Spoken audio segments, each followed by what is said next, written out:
back to another episode of Dry Fire Tips, and in this episode we're going to be talking about getting off the X. Now, a lot of people say this and have no idea what it really means and haven't given any real thought to practicing any sort of actual technique for it. So let's talk about a couple of ways I've seen getting off the X being taught. One is just a simple sidestep and draw and shoot. And the problem with that is, okay, so Rusty reacts. Okay, it's just, you didn't really get off the X, you just kind of moved it and not very far. Okay, you could keep moving laterally, but in all reality, nobody can really move laterally all that fast, not compared to how fast I can follow you. Another way I've seen getting off the X being taught is better, but it's still got some problems, and we'll get into that why here in a minute.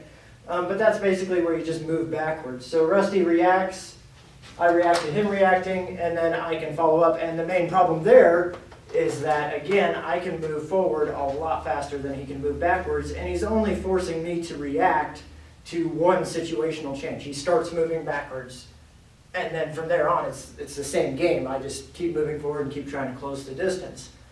And I have a knife in my hand, but it doesn't exclusively apply to knives. This is a plastic training knife, by the way. I'm not actually going to stab anyone. I'm sorry to disappoint you.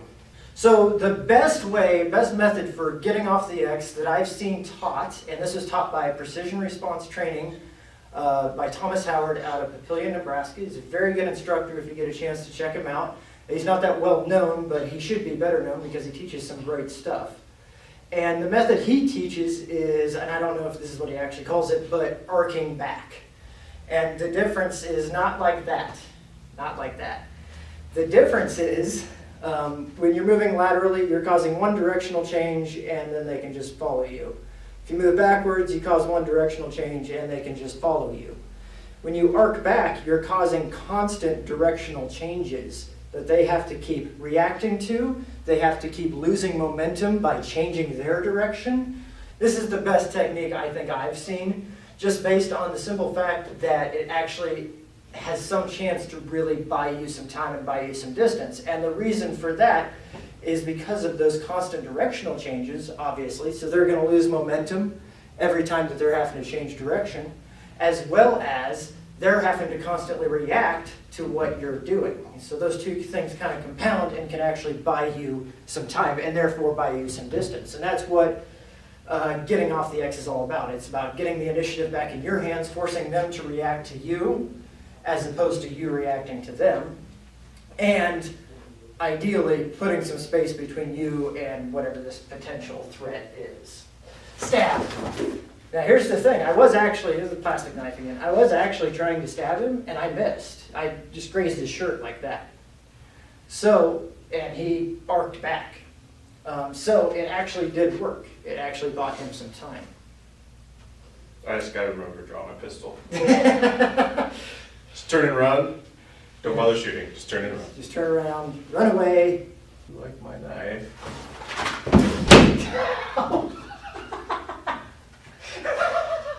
I think I cracked the wall. We're going to go ahead and set up laser, and we're going to actually do some dry fire and before we head to the live range. And we're going to measure, how many rounds can we get off, how fast can we get that first round off, how far can we make it, and how good our shot placement can be to just kind of get warmed up before we hit the live range with this. So. All right. It's up. So I had really good accuracy, nice, pretty decent shot placement for the type of drill that we're doing, but my first shot was 161, which is not very good for me. I know that. I think I can do a little bit better than that on the speed factor, even if I do have to sacrifice a little bit of accuracy to get there. Because remember, this is we're talking about contact distance shooting right now. What did you see in my movement, Rusty? All right, so it looked like to me maybe you hesitated moving for a second as you were drawing and then started moving. And so you probably really don't want to hesitate there and just evacuate the area. Yeah, see that's one of the main things when you're practicing this is that you want to be able to do both at the same time, not draw start shooting and then move. You should be able to draw, move, shoot all at the same time. They should all happen at once. That's one of the big reasons you need to actually practice this. Right. Time's up. All right, so my first shot was 140, which wasn't too bad. A little slow, but I guess when you put the movement and drawing at the same time, it's going to slow you down some. I did get 3 hits on center mass. It'd be nice to get 1 or 2 more in there in that time frame, but just need more practice. Overall, your movement looked pretty decent. You did kind of have a hopping start there a little bit, but I'm not sure if that's really a problem because you're still moving backwards.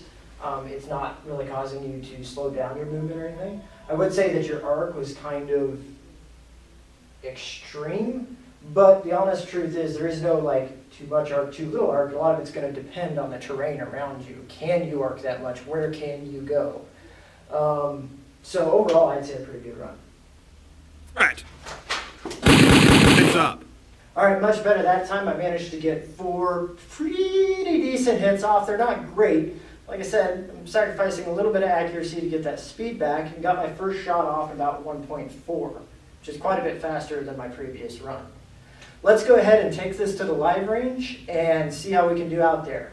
Hey, we're out on the live range now. We're going to do the exact same thing that we did in dry fire. We're going to have that 2-second part time. We're going to try to get hits off as fast as we can with as best accuracy as we can and get as much distance as we can from our threat. Look at that. It looks pretty threatening, doesn't he? I do want to point out that this is a higher risk drill if you're going to be doing it in live fire. It's definitely one that you do want to do a lot of dry fire for before taking it to the live range. You want to get very comfortable doing all these actions at the same time and take those extra safety precautions, like making sure that there's not any tripping hazards in the area, stuff like that.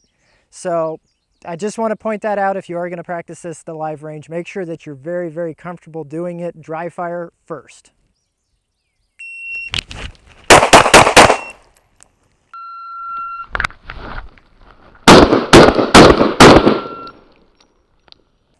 All right, I'm pretty happy with that live fire run. Pretty good accuracy. Got my first shot off in 1.31. Got 4 shots with the last shot being at 1.98. So I came in just under that 2-second split time.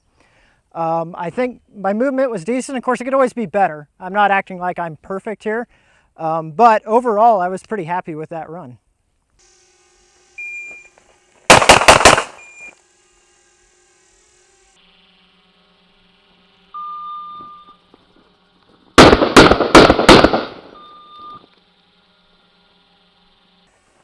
So pretty decent run. Your first shot was 113, right? Yep. So beat me. Overall had 4 shots. Final shot was in 168. Now that does kind of highlight one thing about how you practice this. We're getting used to doing 2 seconds. You want to change that standard up. We're doing the 2-second part time just so we can compare runs to runs to runs. But in reality, you could have took a 5th shot, couldn't you? Yep. But you just kind of got in the habit of, I can get 4 off in 2 seconds. Well, this one, you actually could have got 5. So keep going for that part-time and change that part-time every once in a while. Overall, your accuracy was pretty decent. You did have 1 flyer there, but not terrible. What really meant with that title was not enough dry fire in relation to the amount of live fire that I'm doing.